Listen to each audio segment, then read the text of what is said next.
आज हम पूर्वी दिल्ली में वार्ड नंबर 198 वहाँ के काउंसलर श्री रविंद्र नेगी जी के साथ बैठे हैं। मूलतः उत्तराखंड से बिलोंग करते हैं और उत्तराखंड की समस्याओं पर भी बहुत सारी जानकारी रखते हैं आप, और बेबाक बोलते हैं। तो आज उत्तराखंड में जो तनाव चल रहा है पिछले 15 दिनों से, उस विषय पर आपसे बातचीत करने के लिए हम लोग आज यहाँ बैठे हैं।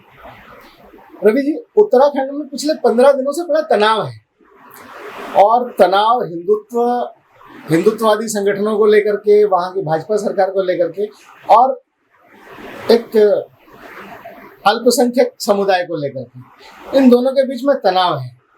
तनाव का एक मोटा मोटा जो मुद्दा समझ में आता है कि वहाँ एक लड़की का अपहरण करने की कोशिश की गई, जिसमें एक मुस्लिम समुदाय का व्यक्ति भी शामिल था। तो एक तो ये है, लेकिन क्या इतने ही से ये तनाव फैल गया, कुछ और भी इसके पीछे? आपको क्या लगता है?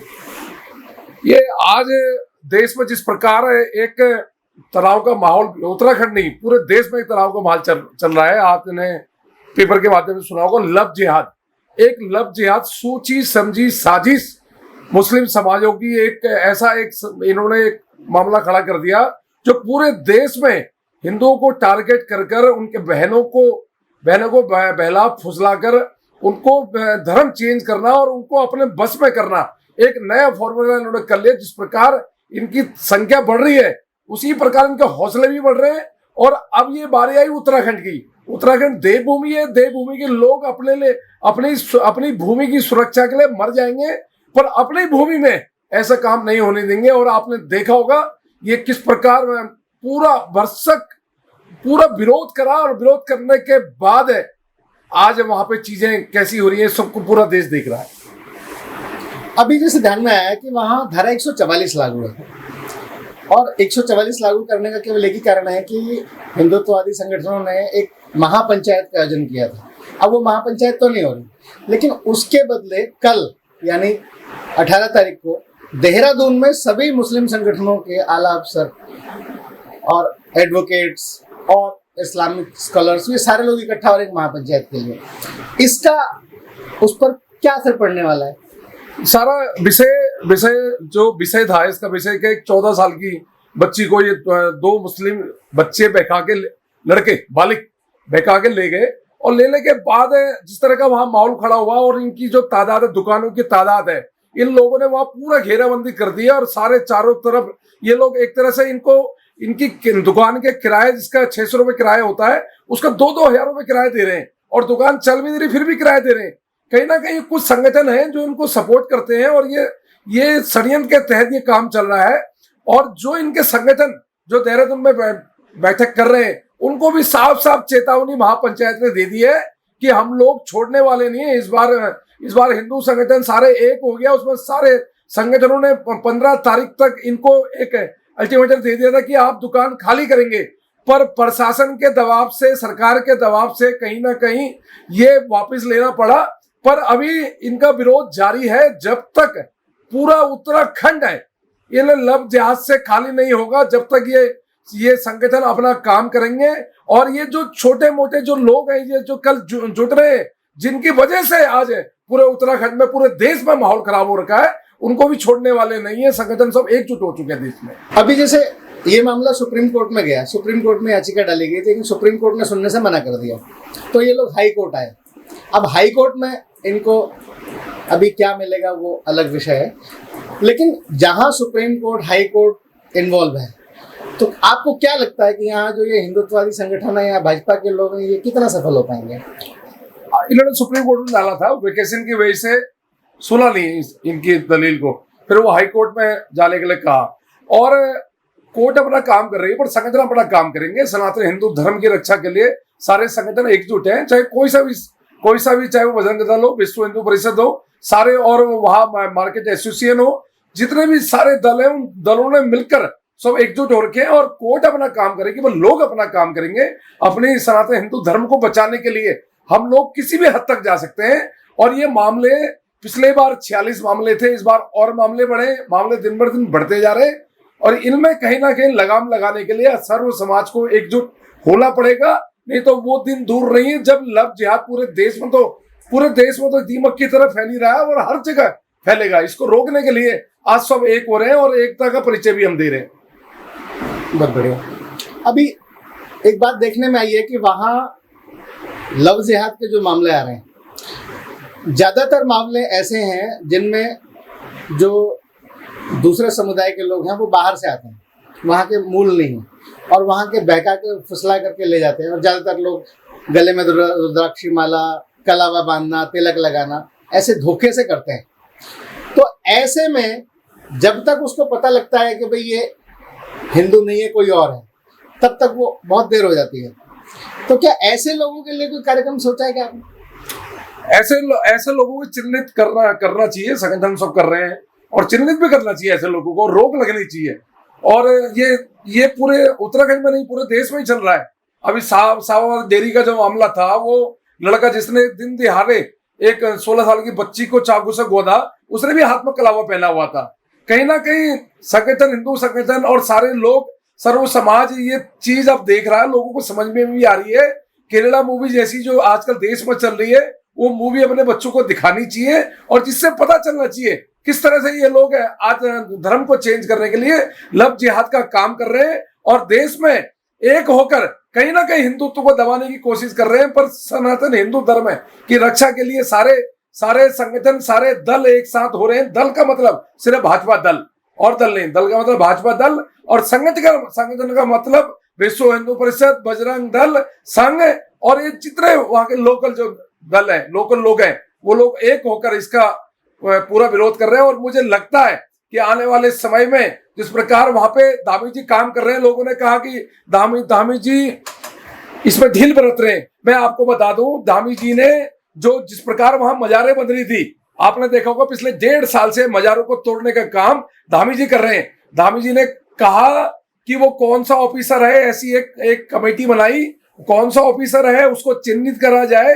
कि वन विभाग की जमीन आखिर क्यों इनको आवंटन करी, मुसलमान लोगों को क्यों पहाड़ों में इनको जमीन दी। ऐसी कमेटी बनी है, उसका काम चल रहा है और लगातार इसमें पैनिक नजर बैठाए हैं और लगातार मजारे तोड़ने का हम लोग काम कर रहे हैं। और अवैध मजारे उत्तराखंड में बर्दाश्त नहीं करी जाएंगी बिल्कुल भी, उनको तोड़ा जाएगा और लव जिहाद को भी जड़ से खत्म करेंगे। हमारी सरकार वचनबद्ध है और जो महापंचायत ने जो 10-12 जो चीजें उन्होंने कही है, उनमें भी वो लोग विचार कर रहे हैं। जैसे अभी आपने पुष्कर धामी जी का नाम लिया, पुष्कर धामी जी ने एक सभा में कहा था कि मैं संकल्प लेता हूं कि उत्तराखंड को भूमि जिहाद, लैंड जिहाद जो है, या मजार जिहाद, इससे मुक्त करूंगा।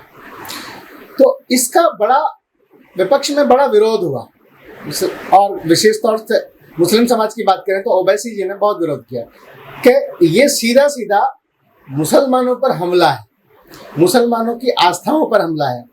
और ये बीजेपी के लोग केवल आस्था की बात नहीं कर रहे, भूमि जिहाद की बात नहीं कर रहे, बल्कि 2024 की तैयारी के लिए हिंदुत्व को इकट्ठा कर रहे हैं। इस पर आपका क्या कहना है? कहीं भी कुछ भी होता है, वो कहीं भी कुछ देश में कुछ होता है, सबसे पहले बौखला के ओबीसी को होती है, क्योंकि कहीं ना कहीं अपनी तुच्छी राजनीति के चमकाने के चक्कर में, हर जगह के मुसलमानों को एक करने के चक्कर में जबरदस्ती ये घुसते हैं। पर फिर मैं आपको बताना चाह रहा हूं कि धामी सरकार वचनबद्ध है। जब से आई है, उन्होंने जो पिछली सरकार 2017 से पहले हरीश रावत की सरकार, जिसने शुक्रवार को नमाज में छुट्टी देने का ऐलान कर दिया था पूरे उत्तराखंड में, जो रोड में नमाजें होती थी और छुट्टी घोषित कर दी थी शुक्रवार की, उसको बदलने के लिए 2017 के बाद जब यह हमारी हिंदुत्व की सरकार आई, भारतीय जनता पार्टी की, तब उन्होंने 1000 जो मजारें अवैध बनी थी, उन मजारों को चिन्हित करा। उसमें से 450 मजारें तोड़ी गई और 450 मजारें तोड़ने के बाद उसमें 100 मंदिर भी तोड़े गई। ऐसा नहीं कि एक समाज के लोगों का नुकसान करा जा रहा, उसमें मंदिर भी जो अवैध मंदिर थे, जो रोड में बन गए थे, उनको भी तोड़ा गया। पर 450 मजारें तोड़ी गई और जो इंटरकास्ट मैरिज हो रही है, उनका भी 2018 के बाद उनका भी पूरा ब्यौरा मांगा है। और उसके बाद जितने भी ऑफिसरों ने जो लैंड दी, इनको जो वन विभाग की लैंड मुसलमानों को आवंटित करी, उनको भी चिन्हित करके उन पर कार्रवाई हो रही है। और लगातार धामी सरकार हिंदुओं के लिए, हिंदुत्व के लिए लगातार काम कर रही है।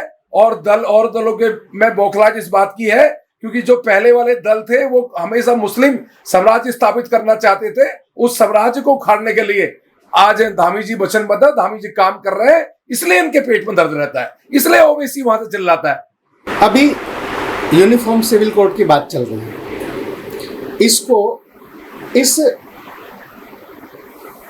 आंदोलन से लोग जोड़ रहे हैं। उनका ये कहना है कि यूनिफॉर्म सिविल कोड जैसे ही धरातल पर आएगा, मुसलमानों के साथ अन्याय शुरू हो जाएगा और ये अन्याय का पहला चरण है ये। तो आप इसको कैसे देखते हैं? देश में समान न्याय का, समान नागरिकता का जो लगातार चल रहा है, एक देश एक नागरिकता एक चीज जो लगातार हमारी सरकारें काम कर रही है, केंद्र सरकार भी कह रही है, जो बार बार कभी बार सीए लाती है, कभी एनआरसी लाती है, पर जब भी कुछ लाया जाता है सबसे पहले मुस्लिमों को बौखलाहट होती है। क्या ये इनको भ्रम है? क्या इनको ये इतना विश्वास नहीं कि ये देश के नागरिक है? अगर ये इस देश के नागरिक हैं, इस देश में रहते हैं, तो इनको खौफ किस बात का होता है, डर किस बात का होता है? चाहे सिविल कोर्ट आए, चाहे एनआरसी आए, चाहे सीए आए, सबसे पहले इनको बौखलाहट क्यों होती है? कहीं ना कहीं ये लोग अवैध रूप से यहाँ रहते हैं, इसलिए इनको लगता है, शुरू से कांग्रेस की एक नीति रही है, अल्पसंख्यक का इनको जो ठप्पा इन पे लगाया, जो अलग से कैटेगरी इनको दी है, उस कैटेगरी को खत्म करने के लिए और लगातार सब लोगों को एक समान रखने के लिए कानून आ रहे हैं। और इन कानूनों से देश में माहौल ठीक होगा। पर जिसको परेशानी हो रही है वो उसी धर्म के लोग बोल रहे हैं, बाकी इसमें और कोई धर्म नहीं बोल रहा। आपने देखा होगा सिर्फ मुस्लिम समाज के लोगों को परेशानी है। एनआरसी आता है, इनको परेशानी होती है, सीए आता है, इनको परेशानी होती है। ये कहते हैं कि हम कागज कहां से लाएं पुराने। अरे आपके पास पुराने कागज हैं, लाइए ना, आप दिखाइए। अगर आप देश के नागरिक हैं, लाइए, दिखाने में क्या जा रहा है आपको? कहीं ना कहीं ये लोग सब, इनमें बौखलाहट है, परेशानी है, ये साफ दिखती है। अभी लव जिहाद के जितने मामले आए हैं, इनमें से 90% ऐसे मामले हैं जिनमें लड़का जो है वो पहले से शादीशुदा है और पहले से उसकी एक पत्नी या दो पत्नी होती है। वो या तो जो हिंदू कन्या को लेकर जाते हैं वो या तो दूसरी पत्नी होती है या तीसरी होती है। तो ये काम उनका बहुत तेजी से चल रहा है, जिसके कारण से वो चाहते हैं कि डेमोग्राफी चेंज हो। तो इसके कारण से भी तो नहीं कहीं यूनिफॉर्म सिविल कोड का विरोध कर रहे हैं? बिल्कुल, यूनिफॉर्म सिविल कोड का विरोध इसीलिए करा जा रहा है। और दूसरी बात मैं आपको फिर बताऊं, ये लव जिहाद है ना, ये लव जिहाद एक इन्होंने पूरा देश में एक पूरा वो बना रखा है। इसमें इनको फंडिंग होती है बाहर के देशों से, इनको स्पेशली बताया जाता है, इनको ट्रेनिंग दी जाती है कि हिंदू बच्चों और हिंदू बच्चियों को आप धर्म चेंज करिए, अपने धर्म में लाइए और इनको इनसे 2 बच्चे 4 बच्चे जितने भी आपने पैदा करने हैं, उसके बाद आप इनको मतलब मुस्लिमीकरण करिए किसी प्रकार का। इनको यही सिखाया जाता है। इसीलिए ये लोग पूरे देश में फैल रहे हैं। कहीं ना कहीं से फंडिंग इनको होती है। मैं फिर बता दूं, पुरोला जैसे छोटा सा कस्बा है, वहां पे मुझे कईयों ने बताया कि 3-4 हजार रुपए की दुकानें इन्होंने किराए पे ले रखी है, जो दुकानें 700 रुपए में नहीं जाती। क्यों ले रहे हैं आप 4 हजार रुपए दुकान, 4 हजार किराए क्यों दे रहे हैं? कहीं ना कहीं एक ये पूरा इनका रैकेट बना हुआ है, उसके तहत ये लोग काम कर रहे हैं। और हिंदू संगठन इस बात को भांप चुके हैं, इसलिए हिंदू संगठन पूरे देश में आज जागरूक हो चुका है और जगह जगह लोगों को जगा रहा है। अब जगने की बारी हिंदुओं की है, लोगों की है। संगठन अपना काम कर रहे हैं। संगठन चाहते हैं कि इस तरह की चीजें जो देश में हो रही है इसको दबाया जाए। कहीं ना कहीं इसमें भूमिका लोगों की भी रहनी चाहिए, लोगों को जागरूक करना चाहिए अपने बच्चों को। क्या हम स्कूलों के माध्यम से या अन्य सामाजिक माध्यम से इसका जागरण कर सकते हैं क्या उत्तराखंड में? बिल्कुल, मुझे लगता है उत्तराखंड में भारतीय जनता पार्टी की सरकार है, हिंदुत्व की सरकार है और स्कूलों के माध्यम से लोगों को बताया जा सकता है, बच्चों को बताया जा सकता है किस प्रकार ये जो ऊपर पहाड़ी में ये लोग जाते हैं, कबाड़ी का काम करते हैं लोग वहां पे। और मैंने कई सारे उदाहरण है मेरे पास। ये लोग आते हैं, एक कमरा किराए पे लेते हैं, कुछ दिनों बाद ये एक ट्रैक्टर ले लेते हैं। ट्रैक्टर लेने के बाद ये लोग उसके बाद फिर एक पुरानी स्कॉर्पियो उठा लेंगे। फिर ये लोग धीरे धीरे एक फैमिली आती है, फिर 4 फैमिली और ले आती है, सीधे ये 12, 13, 15 हो जाते हैं। और ये धीरे धीरे वहां पे रैकी करके गांव में किस प्रकार ये देखते हैं कि कौन गरीब लड़की है, कौन क्या है। फिर उनका पूरा वो करके उनका दिमाग पूरा उनको समझाते हैं और कहीं ना कहीं उनको अपने उसमें लाकर फिर इस तरह का काम करते हैं। तो मुझे लगता है कि जागरूकता फैलानी चाहिए और सरकार भी इसमें काम कर रही है, और आगे जाके इसके लिए कोई ना कोई वहां कानून जरूर बनेगा, क्योंकि जिस प्रकार धामी जी काम कर रहे हैं उसमें जरूर एक कानून बनेगा और ये इस तरह की घटनाएं खत्म होंगी। अच्छा, ये जो अल्पसंख्यक लोग वहाँ निवास कर रहे हैं, वहाँ बढ़ रहे हैं, क्या कहीं ऐसा आपको लगता है कि ये जो बांग्लादेशी और रोहिंग्या है, क्योंकि यहाँ मैदानी इलाकों में उनकी जांच ज़्यादा हो रही है, आधार कार्ड चेक किए जा रहे हैं, पिछले निवास चेक किए जा रहे हैं, उनको आसानी से बसने नहीं दिया रहा, तो पहाड़ पर बसना, उस देवभूमि में जाकर बसना उनके लिए आसान है, वहाँ चेकिंग पॉइंट्स कम है, सर? हो सकता है, क्योंकि वोट बैंक के लिए कांग्रेस ने 70 साल देश में राज किया, और वोट बैंक के लिए आसाम, बंगाल और जितने भी जो स्टेट है उन स्टेटों में घुसपैठियां, उन स्टेटों में बांग्लादेशी मुसलमानों को बसाने का काम, उनको राशन कार्ड बनाने का काम, उनका आधार कार्ड बनाने का काम इनकी सरकारों ने करा है। और आज जहां जहां भाजपा की सरकारें आ रही हैं, भाजपा की सरकारें इनको भगा रही है, तो ये लोग, इनको लगता है कि पहाड़ों में चले जाइए आप, वहां कुछ चाहिए, इसलिए ये जगह तराशते हैं और ये कहीं ना कहीं भागते हैं। और मुझे लगता है ये कारण भी हो सकता है। और इस प्रकार अभी कुछ दिनों से बहुत सारे रोहिंग्या मुसलमान, बांग्लादेशी मुसलमान दिल्ली जैसे शहरों में भी बस रहे हैं और उत्तराखंड में भी जा रहे हैं, और ये इसका हिस्सा हो सकती है, बिल्कुल हो सकता है। अच्छा, ये जो महापंचायत की जा रही थी, उन्होंने कुछ डिमांड भी रखी होंगी, वो डिमांड क्या सरकार मानेगी? कौन कौन से डिमांड थी?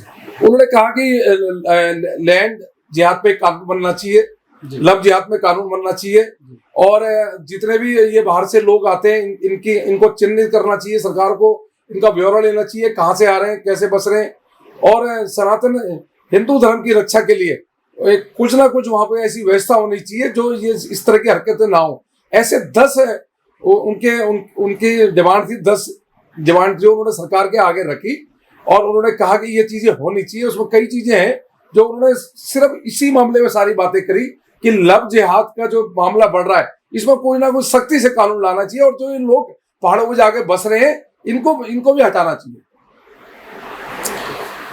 पहाड़ों पर मुस्लिम्स के अलावा भी लोग जाकर बस रहे हैं, लेकिन ये हिंदुत्ववादी संगठन या भाजपा के लोग ये केवल मुस्लिमों का ही विरोध क्यों कर रहे हैं?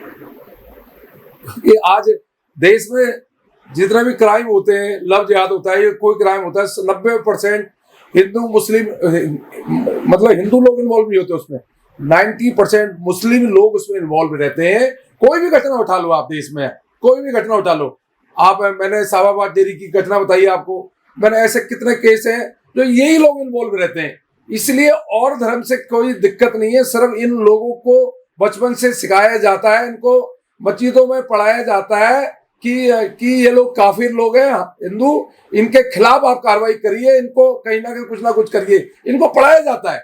इसलिए ये लोग इस तरह की घटना करते हैं, और इसलिए हम हमेशा कहते हैं कि 90% लोग मुस्लिम लोग हैं जो ये घटनाएं करते हैं, और डंके की चोट में बोलते हैं। दूसरे धर्म जो और लोग हैं, जैन समाज है, सिख समाज है, कभी आपने सुना है कि सिख समाज ने कोई ऐसा घटना करी है लव जिहाद की? कभी आपने जैन समाज सुना है कि लव जिहाद में पड़ा है?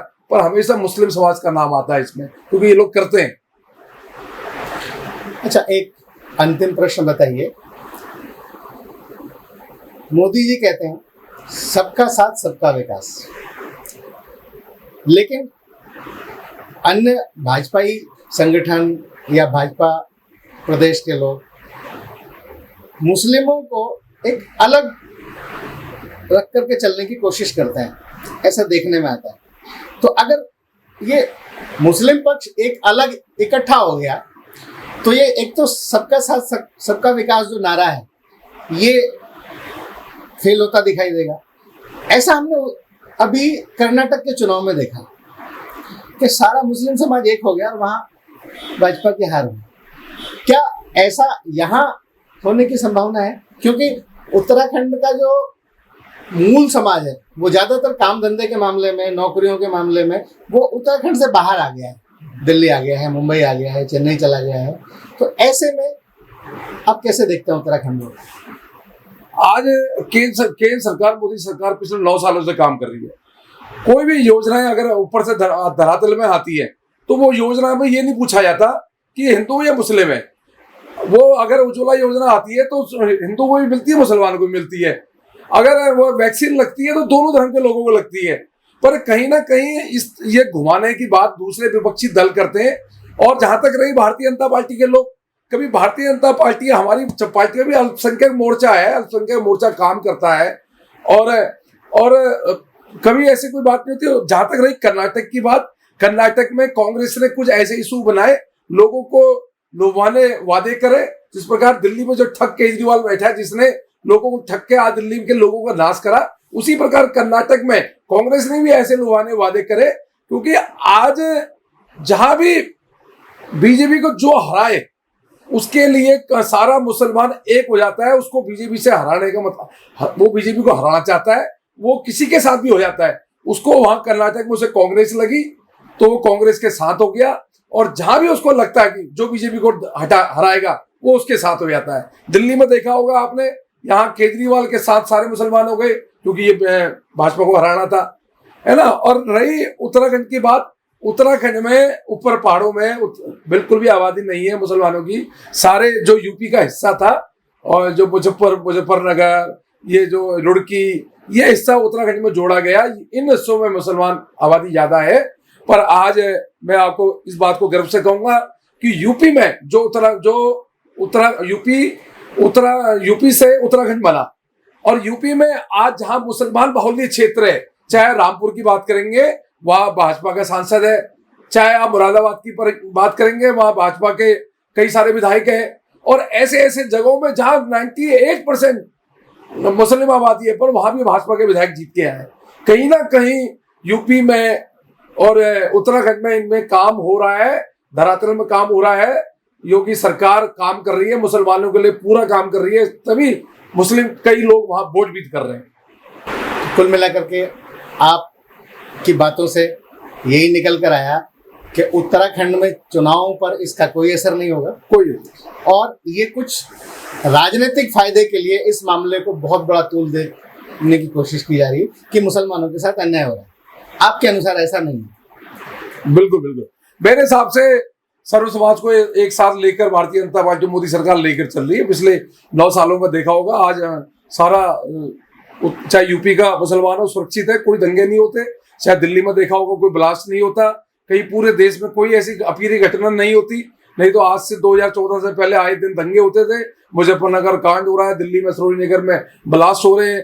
तो आज आपने देखा होगा 9 सालों में कुछ नहीं हुआ, एक से बड़ा कीर्तिमान काम हो रहे हैं। मोदी सरकार 9 साल में ऐतिहासिक काम कर रही है, और आज विश्व गुरु बनने की और आज भारत अग्रसर है। और मुझे लगता है जिस प्रकार मोदी जी काम कर रहे हैं, वो दिन दूर नहीं जब हम कहते थे कि भारत सोनिया की चिड़िया बनेगी और विश्व गुरु बनेगा। आज विश्व गुरु तो बन चुका है, क्योंकि अमेरिका जैसा देश आज भारत के प्रधानमंत्री से कहता है मुझे ऑटोग्राफ चाहिए आपका, और बाहर का एक प्रधानमंत्री वो पैर छूता है, वो कहता है मुझे आशीर्वाद चाहिए। तो ऐसे ऐसी चीजें जो हो रही है हमारे काल में, ये चीजें आने वाले समय में इतिहास बनेंगे, और इतिहास हमेशा गवाह कर देता है इन चीजों की। बहुत बढ़िया। अभी आपने अमेरिका की बात की। अमेरिका वास्तव में जिसने कभी किसी देश के नेता को सलामी नहीं दी, वो अमेरिका मोदी जी के जाने पर 21 तोपों के सलामी देने की तैयारी कर रहा है। तो अंत में उत्तराखंड के लोगों के लिए, वहाँ के कानून व्यवस्था के लिए कुछ आप कहना चाहेंगे? मैं उत्तराखंड के लोगों से यह अपील करूंगा कि कानून व्यवस्था में आप भरोसा रखें, और दोषियों को कड़ी से कड़ी सजा मिलेगी। सरकार बिल्कुल इसमें, सरकार की सकारात्मक सोच है और सरकार अपना काम कर रही है। और आज लव जिहाद की जो घटना आई, इसके लिए सरकार बहुत सीरियस है, और पिछले 1.5 साल से सारा बाजारों को तोड़ने का काम कर रही है। बिल्कुल भी पहाड़ी क्षेत्र में बर्दाश्त नहीं करी जाएगी, मुस्लिम आबादी बिल्कुल बर्दाश्त नहीं करी जाएगी। लोगों को समझना होगा, और हम लोग भी बिल्कुल चट्टान की तरह उस वहां की जनता के साथ खड़े हैं, और हमेशा खड़े हैं, और सरकार भी खड़ी है। इसका भरोसा रखना चाहिए जनता को। तो ये थे रवि जी, जो अपनी बेबाक टिप्पणियों के लिए जाने जाते हैं। आज हमसे इन्होंने बातचीत की और समय निकाला, इसके लिए रविंद्र जी का बहुत बहुत धन्यवाद।